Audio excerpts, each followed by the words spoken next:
நம்ம என்ன செய்தாலுமே அதில் வந்து ஒரு குறை கண்டுபிடிக்கிறது, நீ இதை வந்து செய்தது தவறு அப்படின்னு சொல்கிறது, நீ இதை இப்படி பண்ணியிருந்துருக்கலாமே அப்படி பண்ணியிருந்துருக்கலாமேன்னு நம்மளை திசை திருப்புறது. அதன் பின்பு வந்து பார்த்திங்கன்னா இவங்க இப்படி தான் அப்படின்றது நம்மளை குறை சொல்கிறது.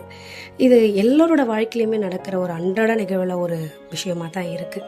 இதை நம்ம எப்படி கையாளணும் அப்படின்னா, நிச்சயமாக வந்து மற்றவங்க பேச்சுக்களுக்கு காது கொடுக்கக்கூடாதானா இல்லை, கேட்க வேண்டிய விஷயங்களை கேட்டுக்கொண்டு தேவையில்லாத விஷயங்களை விட்டு கொண்டே போனால் மட்டும்தான் நீ வெற்றி பெற முடியும். நீ வந்து வாழ்க்கையில் வெற்றி பெறது என்பது எதையோ பெரிய விஷயத்தை சாதிக்கிறது கிடையாது. இன்றைக்கி அன்றாட வாழ்க்கையை வந்து உனக்கான தேவைகளை பூர்த்தி செய்து கொண்டு உனக்கான சந்தோஷங்களை நிறைவு செய்து கொண்டு இருப்பது தான் மிகப்பெரிய வந்து இன்றைக்கி வெற்றியே.